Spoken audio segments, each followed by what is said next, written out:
তুমি রাত্রিবেলা যখন ঘুমাচ্ছ তখন তোমার মুখটা একদম পরিষ্কার থাকছে, কিন্তু ঘুম থেকে উঠেই দেখলে হঠাৎ মুখের মধ্যে একটা ফোড়া বেরিয়ে গেছে, কিংবা মুখটা কিরকম ডাল লাগছে। তুমি যে এত ভালো রাত্রে ঘুমালে তার কোনো রিফ্লেকশনই তুমি মুখের মধ্যে দেখতে পাচ্ছ না, কিংবা চোখের তলাটা কিরকম হঠাৎই ফুলে গেছে। এই সমস্যাগুলো কি তোমার হয়? তাহলে অবশ্যই আজকের ভিডিওটা তোমার জন্য। অনেকেই প্রচুর দামি দামি কসমেটিক্স লাগায়, স্কিন কেয়ার প্রোডাক্ট ইউজ করে, কিন্তু এটা ভুলেই যায় মুখের চামড়ার সৌন্দর্যটা বাইরের কসমেটিক্স বা স্কিন কেয়ার প্রোডাক্ট থেকে আসে না, এটা আসে শরীরের ভেতর থেকে। আর এই শরীরের ভেতরটা ঠিক করতে হয় সকালবেলা ঘুম থেকে ওঠার পরেই। তুমি হয়তো সকালে এমন কিছু ভুল করছো যার জন্য তোমার স্কিনটা দিনকে দিন খারাপ হয়ে যাচ্ছে। আজকের ভিডিওতে এরকম 5টা সকালের হ্যাবিট বলবো, যেগুলো তুমি ঠিক করলে কোনো কসমেটিক্স বা স্কিন কেয়ার প্রোডাক্ট ছাড়াই তোমার স্কিনটা চকচকে হয়ে যাবে আর ফোড়া ফুসকুড়িও হবে না। এর সাথে অ্যাডেড একটা অ্যাডভান্টেজ পাবে, সেটা হচ্ছে তোমার ভুঁড়িটাও এই 5টা জিনিসের জন্য কমতে থাকবে। আর লাস্টে একটা জিনিস বলবো, সেটা বেশিরভাগ লোকই ভুল করে, সেটা হচ্ছে সিরাম। কখন সিরাম ব্যবহার করলে তোমার মুখের সবচেয়ে উপকার হবে। এই সমস্ত জিনিসগুলো জানতে পুরো ভিডিওটা একটুও স্কিপ না করে মন দিয়ে দেখো। Welcome to good life with Sukanya. আমি লাইফস্টাইল কারেকশন কোচ। আমার পার্সোনাল গাইডেন্সে তুমি যদি ওজন কমাতে চাও, সুস্থ থাকতে চাও, তাহলে আমার 2 ঘন্টার অনলাইন ইন্ট্রোডাকশন সেশন জয়েন করো। সেশন বুক করার জন্য নিচের নাম্বারে LCW লিখে হোয়াটসঅ্যাপ করো। যে 5টা স্কিন কেয়ার টিপস বলবো, সেই 5টার মধ্যে একটাও যদি তুমি ভুল করো, তাহলে হতেই পারে তোমার স্কিনের প্রবলেমটা পুরোপুরি যাবে না। তাই 5টাই খুব মন দিয়ে নোট করো। প্রথম টিপটা হচ্ছে সকালবেলা উঠে জল খাওয়া, যেটার এফেক্ট সরাসরি তোমার চামড়ার উপরে পড়বে। তুমি যখন রাত্রিবেলা 7 থেকে 8 ঘন্টা ঘুমাচ্ছ, তখন কোনো জল খাচ্ছ না, আর শরীর নিজের কোষগুলোকে মেরামতি করার জন্য তখন 1 লিটারেরও বেশি জল ব্যবহার করছে। এই কারণে সকালে ঘুম থেকে ওঠার পর তুমি ওয়াশরুম থেকে ঘুরে আসার পর তোমার শরীরটা একেবারে শুকনো হয়ে যায়, ডিহাইড্রেটেড স্টেজে চলে যায়। তাই জন্যে ঘুম থেকে উঠে প্রথম যেটা মুখে দেবে সেটা হচ্ছে 1 গ্লাস বা 2 গ্লাস জল। সেটা প্লেন জলও হতে পারে বা উষ্ণ গরম জলও হতে পারে। বিজ্ঞান বলছে যখনই তুমি সকালবেলায় জলটা তোমার শরীরকে দিচ্ছ, তখনই তোমার সার্কুলেশনটা ইমপ্রুভ হতে শুরু করছে। তোমার শরীরে যত এক্সট্রা টক্সিন আছে সেগুলো এই জলটা বার করতে সাহায্য করছে, তোমার স্কিনের হাইড্রেশনটা ভালো করছে। আর সবচেয়ে গুরুত্বপূর্ণ, চোখের তলায় বা স্কিনে একটা কিরকম ফোলা ফোলা ভাব হয়ে থাকে, এইটা হয় শরীর যখন ডিহাইড্রেটেড হয়ে যায়। তুমি সকালে জল খাওয়াতে এই চোখের তলার ফোলা ভাবটাও কমতে শুরু করে। তুমি যদি সকালবেলাটা শুরু করো 1 কাপ চা দিয়ে, তাহলে একটু থেমে যাও। কালকে সকাল থেকেই এটা পরিবর্তন করে নাও। প্রথম জল দিয়ে সকালটা শুরু করবে, তারপরে চা খাবে, কারণ চাতে আরো বেশি শরীর থেকে জলটা বেরিয়ে যায়। আর যত শরীর শুকনো হয় তত স্কিনের ডালনেসটা বাড়তে থাকে। তুমি সকালে যে জলটা খাচ্ছ সেটা প্লেন জলও খেতে পারো, কয়েক ফোঁটা লেবুর রস দিয়ে জল খেতে পারো, কিংবা সন্দক লবণ বা পিঙ্ক সল্ট দিয়ে জল খেতে পারো, কিংবা তুলসী পাতা দিয়েও জলটা খেতে পারো, কারণ তুলসী পাতার প্রচুর উপকারিতা আছে। তুমি যদি তুলসী পাতা সম্বন্ধে জানতে চাও,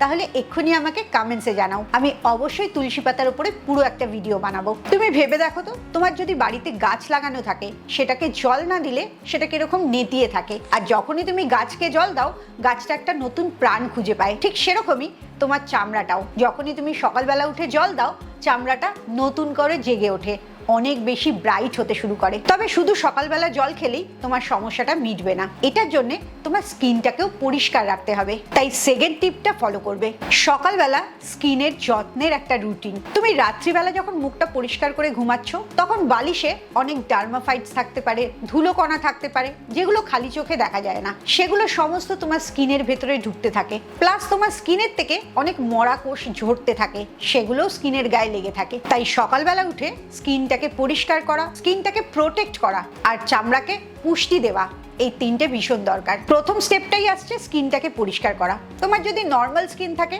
তুমি প্লেন জল দিয়ে বা উষ্ণ গরম জল দিয়ে মুখটা পরিষ্কার করতে পারো, কিন্তু তোমার যদি অয়েলি স্কিন থাকে, তাহলে অবশ্যই একটা জেল বেসড ক্লেনজার দিয়ে মুখটা পরিষ্কার করবে। আর তোমার যদি খুব ড্রাই স্কিন থাকে, তাহলে অবশ্যই অয়েলি ফেস ওয়াশ ব্যবহার করবে। এই ডিফারেন্সটা সবসময় মাথায় রাখবে। ড্রাই স্কিন হলে সব প্রোডাক্টগুলো যেন অয়েল বেসড হয়, আর অয়েলি স্কিন হলে সব প্রোডাক্টগুলো যেন জেল বেসড হয়। স্কিনটা যখন ধোয়া হয়ে গেল, সব মরা কোষগুলো, ধুলোবালিগুলো, এক্সট্রা অয়েলগুলো মুখ থেকে বেরিয়ে গেল, এরপরে আসছে লোমকূপগুলোকে বন্ধ করার পালা। না হলে তো সেখান দিয়ে ময়লা ঢুকে আবার ফোড়া ফুসকুড়ি বেরাবে।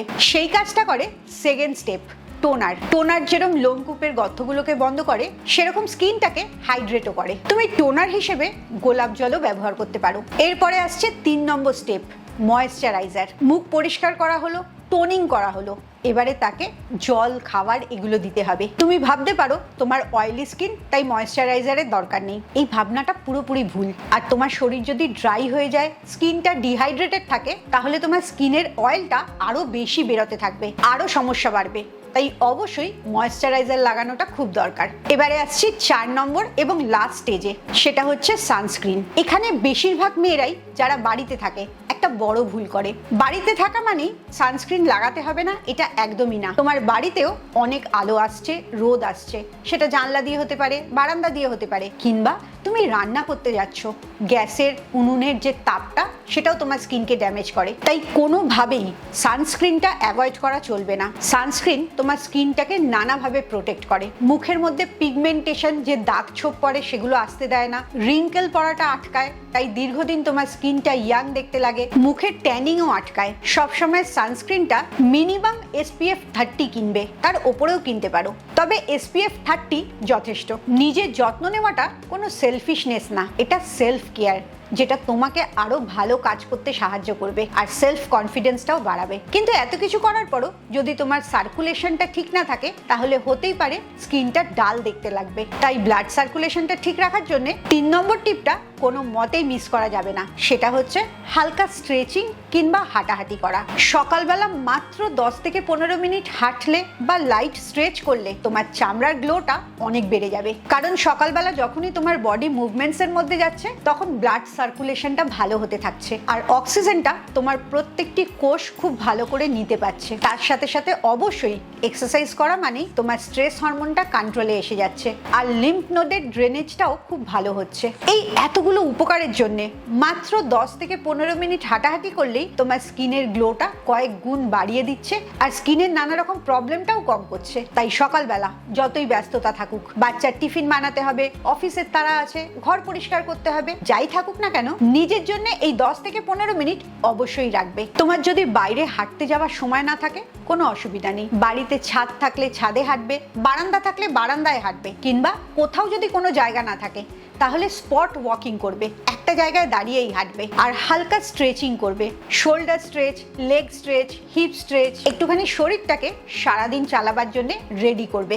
সকালবেলা ঘুম থেকে উঠে স্কিনের জন্য কি করবে সেটা জানতে পারলে, স্কিনটাকে উজ্জ্বল করার জন্য, ব্লাড সার্কুলেশন বাড়াবার জন্য কি করবে সেটাও জানতে পারলে। কিন্তু এবারে সবচেয়ে গুরুত্বপূর্ণ জায়গা আসছে, সেটা হচ্ছে সকালের খাবারটা, যেটা সরাসরি তোমার স্কিনটার উপর এফেক্ট ফেলে। তুমি যদি তাড়াহুড়োর জন্য ব্রেকফাস্ট স্কিপ করো, তাহলে তোমার স্ট্রেস হরমোনটা, কর্টিসলটা অনেক বেড়ে যায়। As a result sugar spike হয় এবং বেলার দিকে খুব বেশি জাঙ্ক ফুড খেতে ইচ্ছে করে।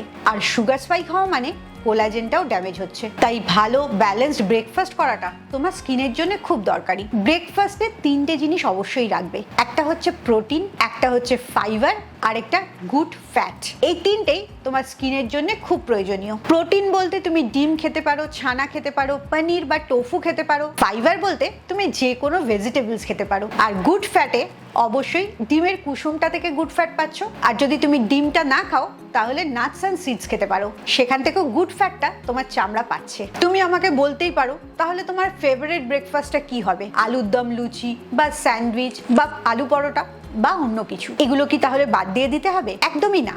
তুমি 15 দিনে একদিন এটা খেতেই পারো, কিন্তু স্কিনটাকে যদি ভালো রাখতে হয় আর ওজনটা আর ভুঁড়িটাও যদি কম করতে হয়, তাহলে বাকি দিনগুলো এই ব্যালেন্সড ব্রেকফাস্টই করতে হবে, যেখানে প্রোটিন, ফাইবার আর গুড ফ্যাট থাকবে। এবারে আসি সেই 5 নম্বর টিপে, যেটা বেশিরভাগ মানুষই ঠিকটা জানে না, সিরাম ব্যবহার করা। কখন ব্যবহার করলে সবচেয়ে ভালো তুমি রেজাল্ট পাবে? সিরামটা নর্মালি সকালবেলা ব্যবহার করাই সবচেয়ে ভালো। তুমি ফেস ওয়াশ করলে, তারপরে টোনার দিলে, তারপরে সিরামটা লাগাবে। সিরামটা লাগাবার পর তুমি ময়েশ্চারাইজার লাগালে এবং লাস্টে সানস্ক্রিন লাগালে। সিরামটা মাঝখানে লাগাতে হবে, যাতে সিরামটা তোমার চামড়াটা খুব ভালো করে অ্যাবজর্ব করতে পারে। ভিটামিন সি যুক্ত সিরাম ব্যবহার করলে সকালটাই বেস্ট টাইম। এটা তোমার অ্যান্টিঅক্সিডেন্টটাকে প্রোটেক্ট করছে আর স্কিনটাকে ব্রাইট করছে। তবে তুমি যদি রেটিনল যুক্ত সিরাম ব্যবহার করো, তাহলে সেটা রাত্রিবেলা ব্যবহার করতে হবে, কিংবা সবচেয়ে ভালো হয় তুমি যদি কোনো স্কিন স্পেশালিস্টকে দেখিয়ে তারপরে ব্যবহার করো। সিরামের আরেকটা জিনিস লক্ষ্য রাখতে হবে, সিরাম খুব কম পরিমাণে ব্যবহার করতে হবে।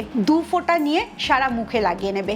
অনেক সিরাম লাগালে অনেক ভালো কাজ করবে, এটা কিন্তু হবে না। সিরামের ক্ষেত্রে কনসিস্টেন্সিটা বেশি ম্যাটার করে। তোমাকে রোজ ব্যবহার করতে হবে, একদিন তুমি অনেকটা সিরাম লাগিয়ে ফেললে, মাঝে 3-4 দিন ভুলে গেলে লাগাতে, এটা করলে একদমই রেজাল্ট পাবে না। আসলে স্কিনটা, বিশেষ করে মুখের স্কিনটা আমাদের শুধু সৌন্দর্য রিফ্লেক্ট করে না, আমাদের কনফিডেন্স রিফ্লেক্ট করে, আমরা রাত্রিবেলা কিরম ঘুমিয়েছি সেই কোয়ালিটি অফ স্লিপটা রিফ্লেক্ট করে, স্ট্রেস লেভেল কিরম আছে সেটাও রিফ্লেক্ট করে, আর মুখে ফোড়া ফুসকুড়ি যেগুলো হয় সেগুলো রিফ্লেক্ট করে হজম শক্তিটা কিরম আছে আর জাঙ্ক ফুড বেশি খাওয়া হয় কিনা। তাই স্কিনটা আমাদের পুরো জীবনযাপনটাকেই রিফ্লেক্ট করে। তাই স্কিন ঠিক করার জন্য বাইরের কোনো প্রোডাক্ট না, ভেতরের ডিসিপ্লিনটা জরুরি। যত তুমি ডিসিপ্লিন থাকবে তত তোমার স্কিনের ব্রাইটনেস বাড়বে, রিঙ্কেলস কমবে। আজকে যে স্টেপসগুলো সবকটা বললাম, পরপর একটাও মিস না করে 7 দিন ফলো করো।